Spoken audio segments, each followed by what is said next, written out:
Jesus Nazareno, sinasamba ka namin, pinipintuho ka namin, aral mo ang aming buhay at kaligtasan. Nuestro Padre Jesus Nazareno, iligtas mo kami sa kamatayan, ang krus mong pinamatayan ay sagisag ng aming kaligtasan. Nuestro Padre Jesus Nazareno, dinarangal ka namin. Nuestro Padre Jesus Nazareno, inulwalhati ka namin. Nuestro Padre Jesus Nazareno, inarangal ka namin. Nuestro Padre Jesus Nazareno, inulwalhati ka namin. Sa katanang liwanag ng pusang maatangkilik, tungkuling mabanag. Buksan ang aming palad, sarili maialay. Tulungan mong iyanap kami ng bagong alay. Sa ngalan ng Ama, ng Anak, at ng Espiritu Santo. Amen. Ang pagpapala ng ating Jesucristo, ang pag-ibig ng Diyos Ama, at pagkipag-isa ng Espiritu Santo, naway sumainyong lahat. At sumayo rin. Mga kapatid, dito ngayon sa pagdiriwang natin sa Banal Eucharistia, sa ating Ebanghelyo, pinalalahanan tayo sa isang pag-asa. Ngayon, sa taong ito, ay ito ay Pilgrims of Hope. Sa ating paglalakbay, alam natin na kasama natin ng Diyos. Sa kabila ng kadiliman, makikita natin ang liwanag. At iaalay uli sa makaisa pa ang ating mga personal na kahilingan at kahilingan ng lahat ng mga nag-aalay sa misang ito. At yung mga kapatid natin na salanta sa earthquake o sa lindol sa Myanmar, isama natin sila sa ating mga panalangin. Mga kapatid, amin din makasalanan upang tayo maging marapat, gumanap sa banal na pagdiriwang. Inaamin ko sa makapangyarihang Diyos at sa inyo, mga kapatid, na lubha akong nagkasala sa isip, sa salita at sa gawa, at sa aking pagkukulang. Kaya isinasamo ko sa mahal na Birheng Maria, sa lahat ng mga anghel at mga banal, at sa inyo, mga kapatid, na ako'y panalangin sa Panginoong ating Diyos. Kawaan tayo, makapangyarihang Diyos, patawarin sa ating makasalanan, at patnubayan tayo sa buhay na walang hanggan. Amen. Panginoon, kaawaan mo kami. Panginoon, kaawaan mo kami. Kristo, kaawaan mo kami. Kristo, kaawaan mo kami. Panginoon, kaawaan mo kami. Panginoon, kaawaan mo kami. Manalangin tayo. Ama naming makapangyarihan, ang sanlibutan ay iyong binago sa mapagdiriwang namin sa iyong pagsagip sa tao. Umunlad nawa ang iyong sambayanan sa iyong mga pamanang pangmakailanman, at huwag nawang magdahop sa iyong tulong sa katauhan. Sa pamamagitan ni Jesucristo kasama ni Espiritu Santo, magpasawalang hanggan. Amen. Pagbasa mula sa aklat ni Propeta Isaías. Ang sabi ng Panginoon, ako ay lilikha, isang bagong lupa't isang bagong langit. Mga pangyayaring pawang lumipas na ay di nababalik. Kaya naman kayo'y dapat na magalak sa aking nilalang. Yamang nilikha ko itong Jerusalem na ang aking pakay maging kagalakan ng mga hinirang.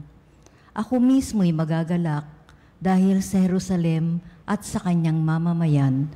Dooy walang panambitan o kaguluhan. Dooy wala ng sanggol na papanaw. Lahat ng titira roon ay mabubuhay ng matagal. Ituturing pa rin na kabataan pa ang edad 100. Ang hindi umabot ng gulang na ito ay pinarurusahan. Magtatayo sila ng mga tahanang kanilang titirhan. Sa tanim na ubas ay sila ang aani. Ang salita ng Diyos. Salamat sa Diyos. Poong sa akin nagligtas, ang dangal mo'y aking galak. Poong sa akin nagligtas, ang dangal mo'y aking galak. O Panginoon ko, sa iyong ginawa, kita'y pinupurit, ako'y iniligtas. Kaya kaaway ay di na nakuhang matuwa't magalak. Mula sa libingang daigdig ng patay, hinango mo ako at muling binuhay. Ako nakasama nilang napabaon sa kalaliman. Poong sa akin nagligtas, ang dangal mo'y aking galak. Purihin ang poon, siya ay awitan ng lahat ng tapat na mga hinirang. Iyong gunitain ang mga ginawa ng Diyos na banal. Ang kanyang ginawa ay alalahanin at pasalamatan. Hindi nagtatagal yaong kanyang galit, at ang kabutihan niya'y walang wakas.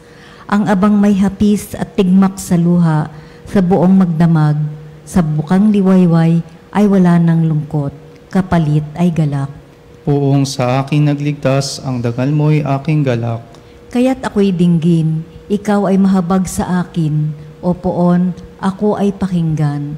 Mahabag ka poon, ako'y dinggin at iyong tulungan. Nadama ko'y galak ng iyong hubarin ang aking panluksa. Sa pasasalamat sa iyo, o poon, ay di magsasawa. Poong sa akin nagligtas, ang dangal mo'y aking galak. Wika mo'y aming diringgin, wika mo'y aming susundin, wika mo'y aming tutupin, wika mo'y aming diringgin, wika mo'y aming susundin, wika mo'y aming susundin. Sumainyo ang Panginoon. At sumayo rin, Ang mabuting balita ng Panginoon ayon kay San Juan. papuri sa iyo, Panginoon. Noong panahong iyon, umalis si Jesus sa Samaria at nagtungo sa Galilea, sapagkat si Jesus na rin ang nagsabi, ang isang propeta ay hindi iniginigalang sa kanyang sariling bayan. Pagdating niya sa Galilea, ay mabuti ang pagtanggap sa kanya ng mga taga roon, sapagkat nasa Jerusalem din sila nung pista ng Paskwa. At nakita nila ang lahat ng kanyang ginawa roon. Nagpunta uli si Jesus sa Cana, Galilea. Doon niya gawang alak ang tubig. Doon naman sa Capernaum ay may isang mataas na pinuno ng pamayanan at may sakit ang kanyang anak na lalaki. Nang mabalita niyang bumalik si Jesus sa Galilea mula sa Judea, pinuntahan niya ito. Pinag-usapan niya itong pumunta sa Capernaum at pagalingin ang kanyang anak na naghihingalo. Sinabi sa kanya ni Jesus, hanggat hindi kayo nakakakita sa mga palatandaan at mga kababalaghan, hindi kayo nananampalataya. Ngunit sinabi ng pinuno, tayo na po, Ginoo, bago mamatay ang aking anak. Sumagot si Jesus, umuwi kayo, magaling na ang inyong anak. Naniwala ang lalaki sa salita ni Jesus at umuwi nga siya. Sa daan pa'y sinalubong na siya ng kanyang mga alipin at sinabing magaling na ang kanyang anak. Tinanong niya sila, anong oras siya gumaling? Siya po'y inibsan ng lagnat kahapong mag-alauna ng hapon. tugon nila. Naalala ng ama noong oras na iyon, sinabi sa kanya ni Jesus, "Magaling na ang iyong anak." Kaya't siya ang kanyang buong sambayanan ay sumasampalataya kay Jesus. Ito ang pangalawang kababalaghang ginawa ni Jesus sa Galilea, pagpunta niya roon buhat sa Judea. Mga kapatid, ang mabuting balita ng Panginoon. Pinupuri ka namin, Panginoong Hesukristo. And God is good all the time. God is good. Sa ating ebanghelyo ngayon, makikita natin na talagang napakabuti ang Diyos. Napakamahabagin ang Diyos. At punong-puno ng pag-asa ang kanyang habag at awa. At kung nais ko mang bibigyan ng pamagat ang aking pagnilay-nilay o homilya sa gabing ito, tatawagin ko po ito na luksong pananampalataya. Luksong pananampalataya. Siguro magtanong tayo, mayroon bang luksong hindi pananampalataya? Mayroon po. May mga lukso tayo na gusto rin lumukso dahil sigurado tayo na mapupuntahan tayo. Na hindi tayo masitisod o hindi tayo maaksidente. Naging sigurado tayo. Ito yung lukso na masasabi nating very scientific, very mathematical. Alam naman natin talaga na na-influence tayo sa ating school, sa mga gawain natin araw-araw, sa opisina ba kaya, o anumang agency tayo sa gobyerno, nagtatrabaho, talagang tayo ay tinuturuan na maging scientific tayo, maging mathematical tayo. Kagaya lamang na kung nandyan tayo sa opisina, sinasabihan tayo na kailangan na sa araw na ito ang inyong marating. Ito ang inyong maabot. Ganon din po, pag nandyan tayo, o naranasan natin, nandyan tayo sa school, na kailangan sa mathematics, 1 plus 1 equals 2 talaga po. 2 plus 2 equals 4 po talaga. Talagang mathematical. Pag minsan, itong paging mathematical o scientific natin, ay dala-dala natin sa ating pakipagrelasyon. Dahil dala-dala natin sa ating pagkipagrelasyon, ang ating mga kapatid, bago tayo gumawa ng mga hakbang, binibilang muna natin. Pag minsan sa ating relasyon, pag nagkakamali ang ating mga kapatid, binibilangan natin. Dahil na-influence tayo sa ating paging scientific o paging mathematical. Hindi man talaga po mali na maging scientific tayo, maging mathematical tayo. Ngunit, alamin natin na ang sa pakipagrelasyon ay kaiba. Ang pakipagrelasyon ay ito ay luksong pananampalataya. Na luksong pananampalataya na kahit man sa kadiliman, kahit man sa mga dinadaanan nating hirap ng buhay, nakikita natin yung liwanag sa kabila nito. Nakikita yung liwanag na sa ating paglalakbay, dumaan man tayo sa mga bako-bakong daan, liko-likong daan, o paglakbay natin, ito ay Pilgrims of Hope, sa taong ito, na dinadaanan din po natin sa ating paglalakbay yung kadiliman. Ngunit nagpapatuloy tayo dahil nakita natin na ang liwanag sa unahan. Nakita natin there is light in the future. At nagpapatuloy tayo. Ito ay luksong pananampalataya. Kagaya din po ni Maria nang papakita sa kanya ang anghel at nagsasabi sa kanya, "Ikaw, Maria, ay magdadalang tao." Nagtataka si Maria, paano mangyayari ito? Ganun wala akong kilalang lalaki. Ngunit sa pakiusap sa kanya ng anghel, sa pakipagdialogo sa kanya ng anghel, ito ay kalooban ng Diyos. At sabi ni Maria, yes po, mangyari nawa ito ayon sa kalooban ng Diyos. Ito ay luksong pananampalataya dahil hindi po alam ni Maria kung anong mangyari sa kanya bukas. Hindi po alam ni Maria dahil ang kultura noong unang kapanahunan, pag ikaw ay magdadalang tao na walang tumatayong ama, ilang kultura, Sa kultura nila, ikaw ay babatuhin at babatuhin hanggang ikaw ay mamamatay.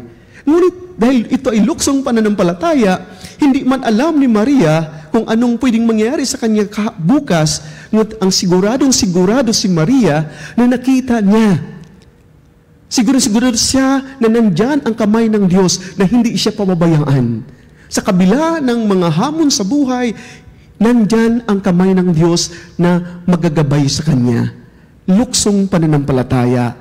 Lumulukso ka man, hindi mo alam kung anong mapumuntahan mo, ngunit sigurado ka na hindi ka pababayaan ng Diyos.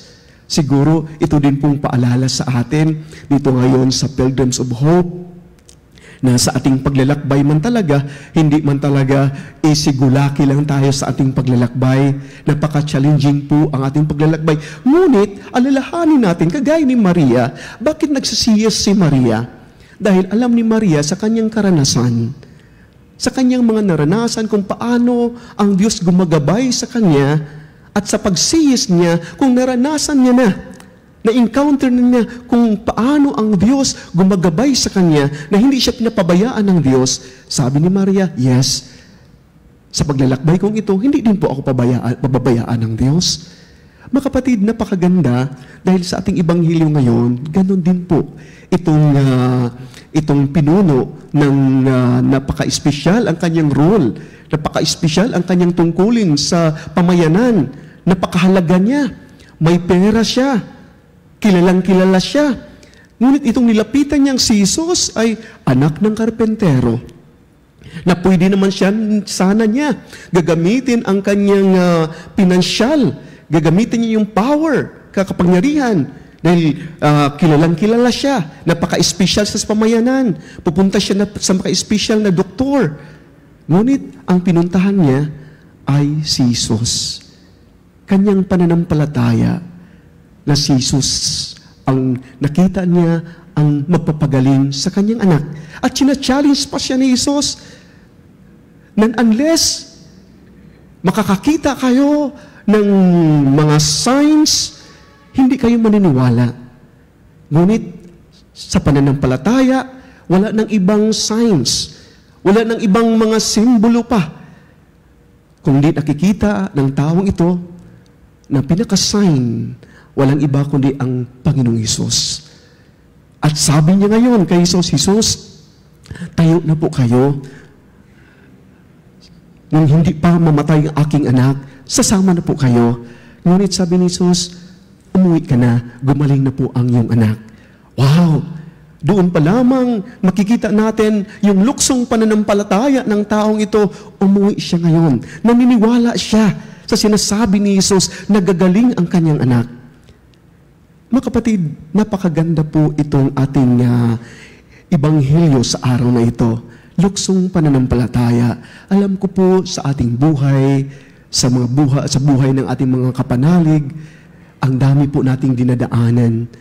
Mga sakit, may mga kapatid tayo na nandyan talaga sa stage ng cancer na parabagang hopeless na ang kanilang sitwasyon.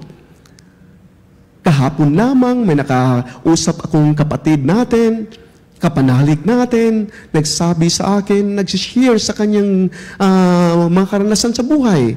Grabing karanasan sa buhay, nawala ng trabaho, ang kanyang asawa, hindi na makapag-aaral, hindi na makapag-aaral ang kanyang mga anak dahil wala ng pangtusto sa pag-aaral. At hindi ko alam kung anong response ko sa kanya. Ngunit nakikinig lang ako sa kanya, sa kanyang mga kwento.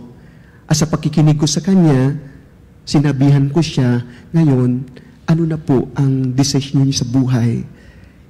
Alam mo yun, siya din po ang sumagot, alam ko, Father, hindi ko pababayaan ng Diyos. Nandyan po ang Diyos na gumagabay sa akin. Di ba napakaganda yon? Sa kabila ng mga problema, sa hamon sa buhay, sa kanyang paglalakbay, nakita pa rin niya na may liwanag sa kabila ng kadilimang ito. Mga kapatid, kahapon po, pinagdiriwang natin sa pang-apat na linggo ng Kwaresma. At napakaganda ang ebanghelyo natin ay ito ay tungkol sa prodigal son. Ngunit pag nais nating bibigyan ng tugon, yung saysay ng isang amang mapagmahal Ang kwento ng isang amang mapagmahal, ang ama po doon ay umaasa. Nandoon sa labas ng kanyang tahanan, naghintay, araw-gabi, hindi nawalan ng pag-asa na ang kanyang anak ay babalik. At yung nakita niya, natanaw niya na, ang kanyang anak na bumalik, masayang-masaya siya na sinalubong ito, niyakap, hinagkan, binabalik sa kanya yung nasira niyang karangalan. At hindi kaya sa atin din po, sa ating pananampalataya, na sa mga dinadaan natin sa buhay, sa paglalakbay natin, lumalapit tayo sa Kanya. Nirecognize natin ang presensya ng Diyos. At sa pag-recognize natin sa Kanya, nakikita natin ang Diyos. Come on, kapatid, anak, nandito lang ako. Welcome na welcome tayo. At pag tayo napapagod, nandyan yung makamay ng Diyos na niyakap tayo, hinagkan tayo. Dahil hindi lang po tayo nag-asa, kundi ang Diyos nag-asa sa atin na kung tayo dumadaan sa mga pagsubok sa buhay, kung tayo tumatalikod sa Kanya, nag-asa ang Diyos sa atin na tayo babalik sa Kanya. Mga kapatid, nawa ito ay mapagnilay-nilayan natin. Kung tayo man ay nag-asa din po ang Diyos. Dahil ang Diyos na mapagmahal, mapagpatawad, puno ng habag at awa. Hindi tayo pababayaan niya. Pagpalain nawa tayo ng Diyos. Amen.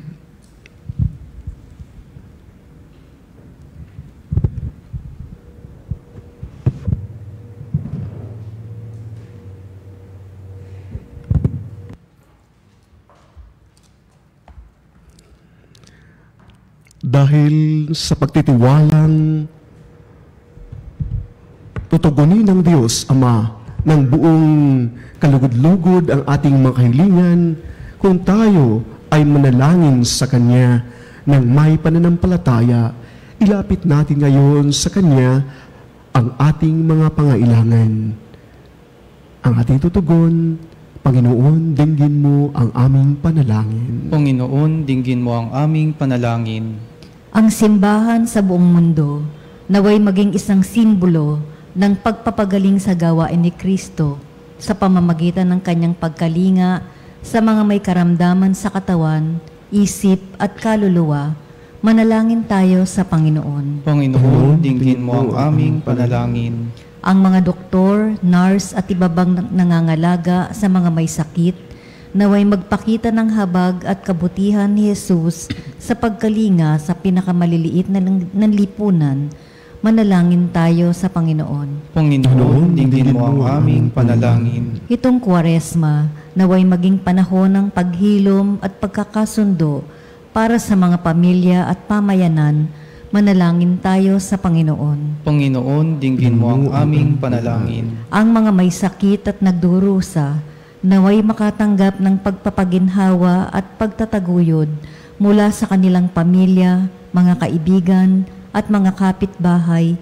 Manalangin tayo sa Panginoon. Panginoon, dinggin mo ang aming panalangin. Ang mga mahal natin sa buhay na yumao na ay magtamasa nawa ng walang katapusang gantimpala, bunga ng kanilang pananampalataya. Manalangin tayo sa Panginoon. Panginoon, dinggin mo ang aming panalangin.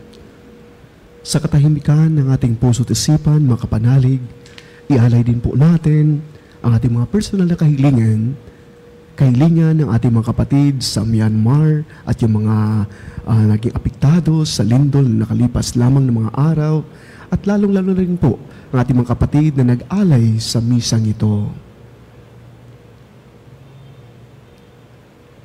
Ama naming sa langit, tulungan kaming patuloy na magtiwala sa iyo at sumasampalataya sa pagaling sa kapangyarihan ng iyong anak na gumagamot sa lahat ng aming mga sugat. Hiniling namin ito sa pamagitan ni Kristong aming Panginoon. Amen. Kunin at tanggapin ang alay na ito, mga biyayang nagmula sa pagpapala mo. Tanda ng bawat puso, pagkasinibig mo, ngayon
ng bawat puso, pagkat inibig mo, ngayon nananalig, nagmamahal sa'yo.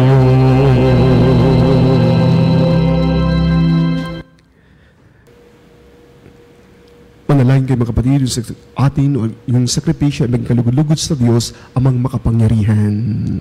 Tanggapin nawa ng Panginoon itong paghahain sa iyong mga kamay, sa kapurihan niya at karangalan sa ating kapakinabangan at sa buong sambayanan niyang banal.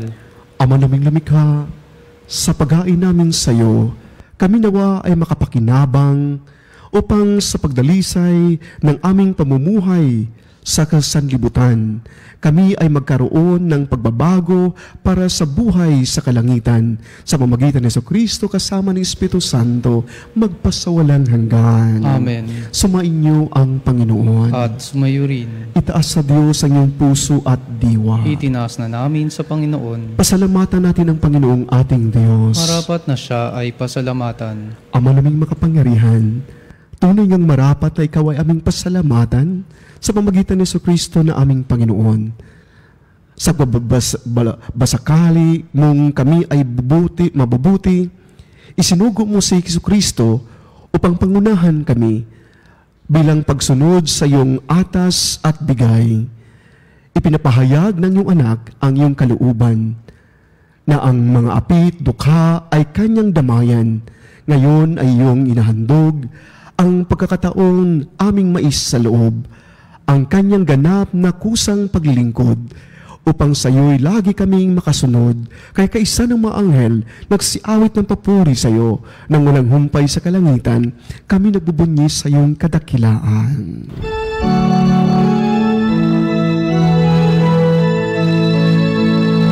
Santo, Santo, Santo, Panginoong Diyos na makapangyarihan, napupuno ang langit at lupa, naluwalhatian mo.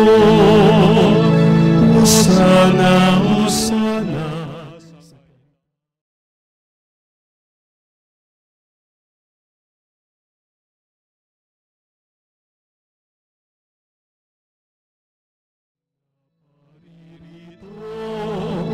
Sa ngalan ng Panginoon, Hosana, Hosana sa kaitaasan, Hosana, Hosana sa kaitaasan.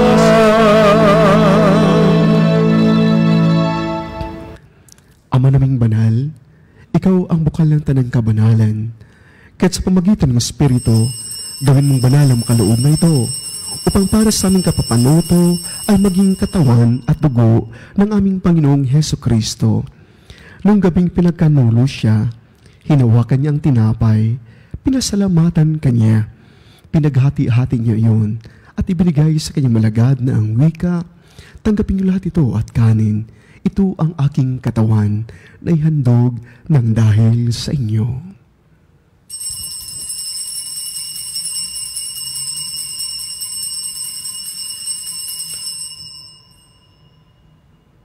Ganyan naman matapos ang hapunan, hinawakan niya ang kalis, muli ka ng pinasalamatan, inabot niya ang kalis sa kanyang malagad na ang wika, tanggapin niyo lahat ito at inumin. Ito ang kalis ng aking dugo, ang bago at walang hanggang tipan, ang dugong ibubuhos para sa inyo at para sa lahat, sa pagpapatawad ng makasalanan. Gawin niyo ito sa pag-alaala sa akin.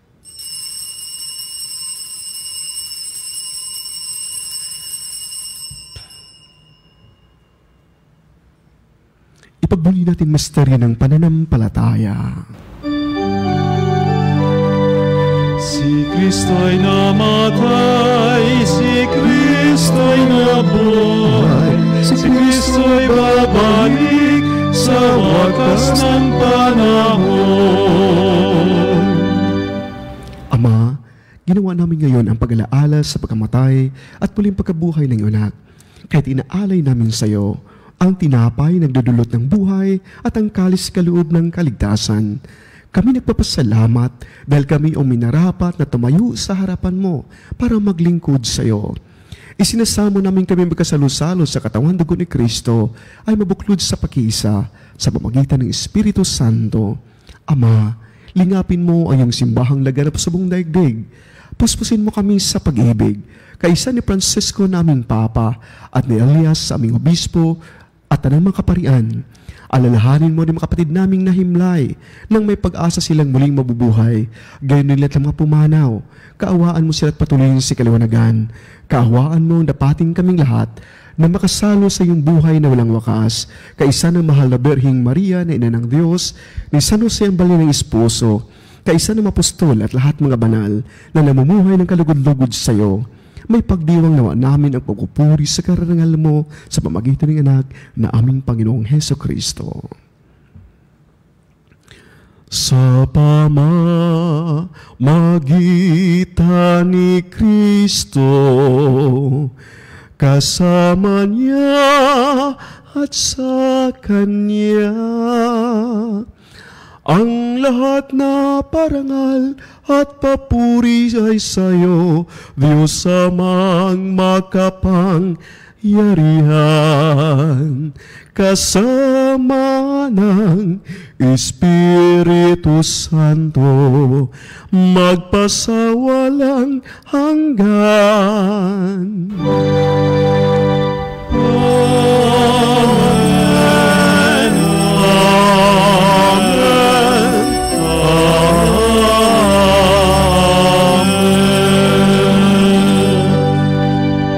Sa tagubilin kagaling na utos sa tunot ng mga batalang aral, buong pag-ibig nating dasalin. Ama namin, sumasalangit ka, sambahin, sundin ang loob mo, dito sa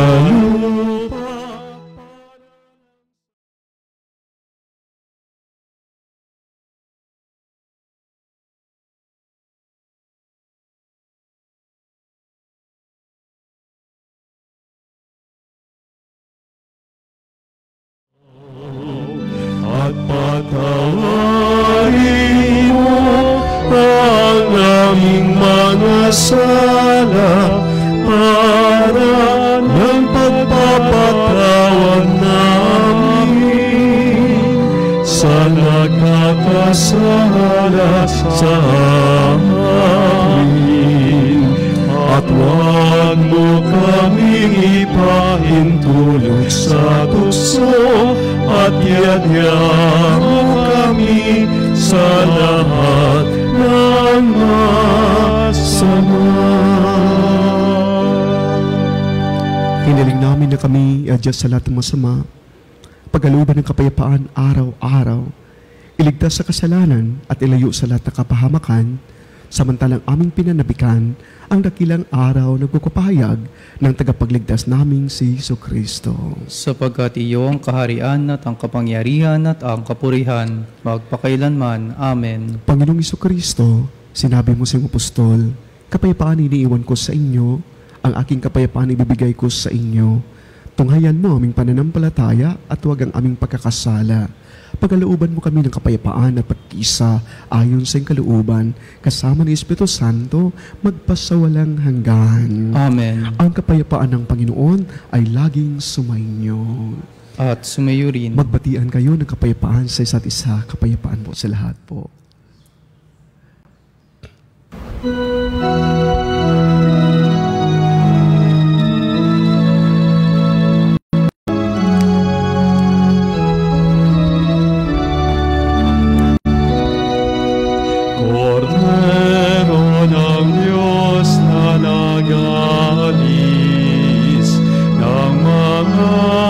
Kasalanan ng mundo,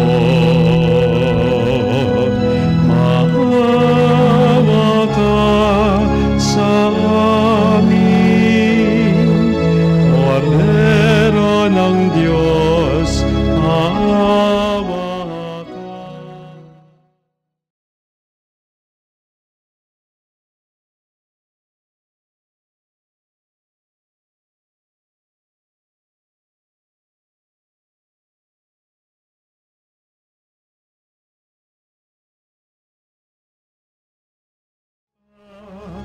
sa amin.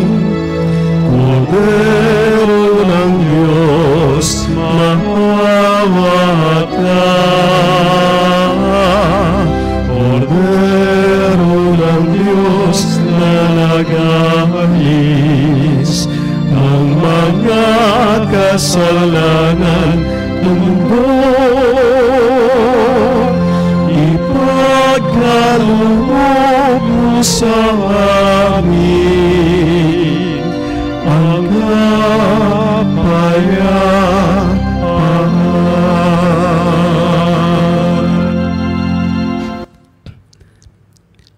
Mga kapatid, ito ang kordero ng Diyos. Ito nag-alis makasalanan ng sanlibutan, mapalad ang iyahan sa kanyang piging. Panginoon, hindi ako karapat-dapat na magpatuloy sa iyo, ngunit sa isang salita mo lamang ay gagaling na ako. Ay, ito ang Kristo sa buhay na walang hanggan.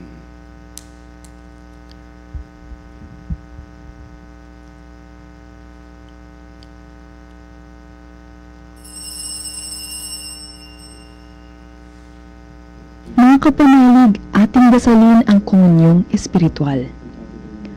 O Jesus, nananalig ako sa pananahan mo sa kabanal-banalang sakramento. Minamahal kita higit sa lahat at hangad ka ng aking kaluluwa. Hindi ko man matatanggap ngayon ang iyong katawan at dugo, inaasahan ko na patuloy kang mamumuhay sa aking puso. Naniniwala ako na narito ka at kaisa ka ng aking buong pagkatao. Huwag mong ipahintulot na mawalay ako sa iyo. Amen. Panalangin sa karangalan ng Nuestro Padre Jesus Nazareno. O Jesus Nazareno, katamis-tamisan naming manunubos, sa harap mo ngayon naririto kami't nangangayupapa at nagsisisi ng taos-puso sa aming pagiging walang turing sa iyo at paglimot sa di mabilang na mga biyaya mo, lalong-lalo na yaong mahalagang biyaya ng pagtutubos. Dinaramdam namin at pinagsisisihang labis, Panginoon ko, ang pagkakasala namin sa iyo. Ikinalulungkot namin ang pagiging dahilan ng pagpapasan mo ng krus na iyan sa gitna ng mga hirap at kapaitan, hanggang sa inihandog mo ang iyong buhay sa bundok ng Kalbaryo, sa pagkaibig mo lamang na matubos kami at ang sangkatauhan mula sa sala. Pakabanalin mo, O Panginoon, ang aming pagnanais at ipagtanggap mo sa amin ang iyong biyaya. Maging tagapamagitan nawa ang iyong ina, ang kalinis-linisang Birheng Maria.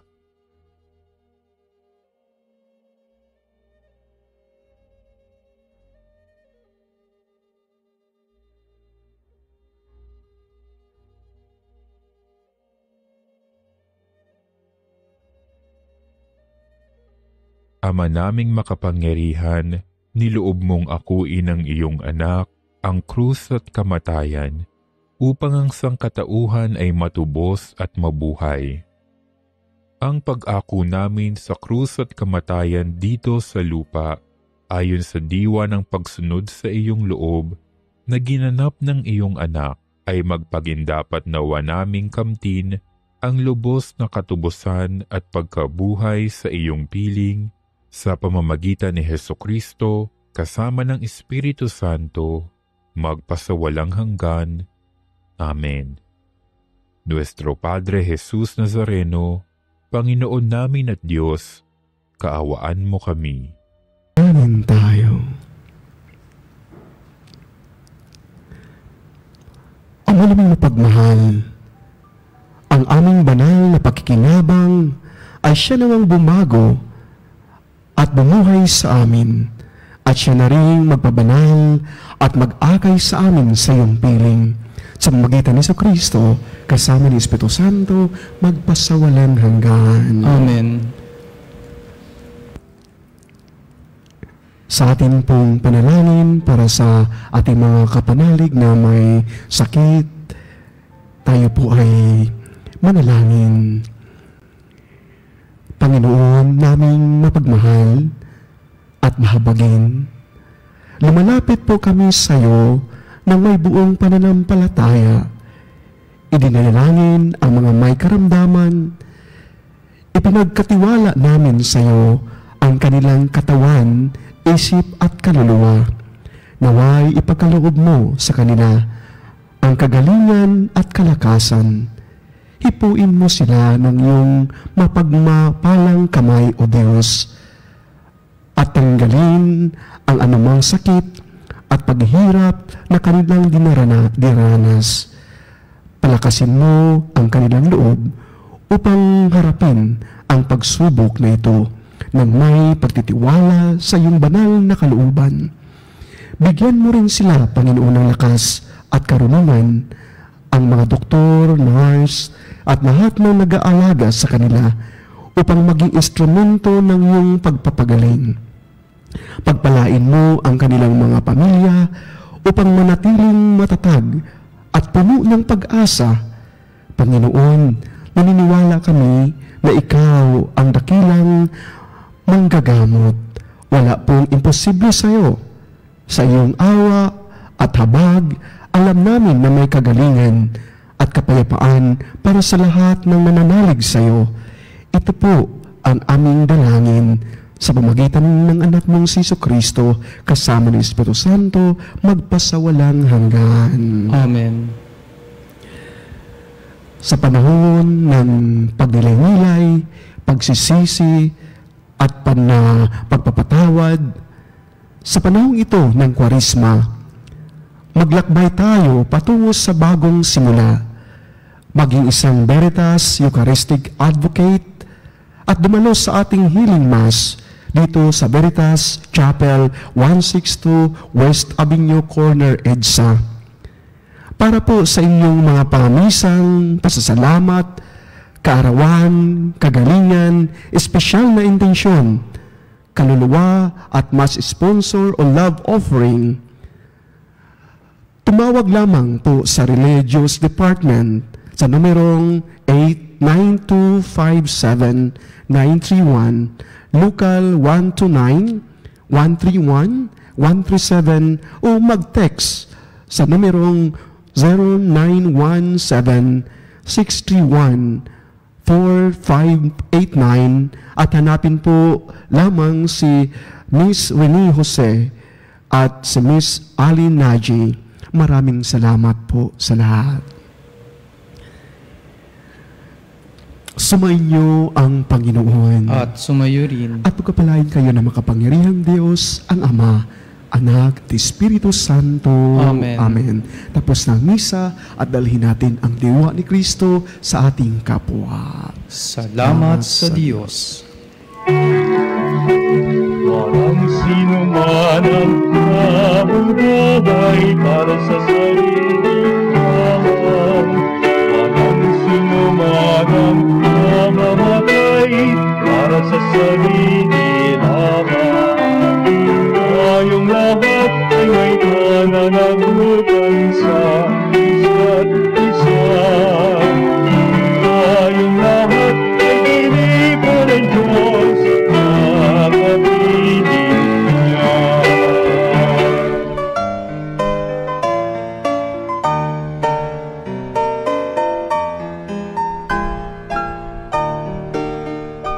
Nuestro Padre Jesus Nazareno, sinasamba ka namin, pinipintuho ka namin, aral mo ang aming buhay at kaligtasan.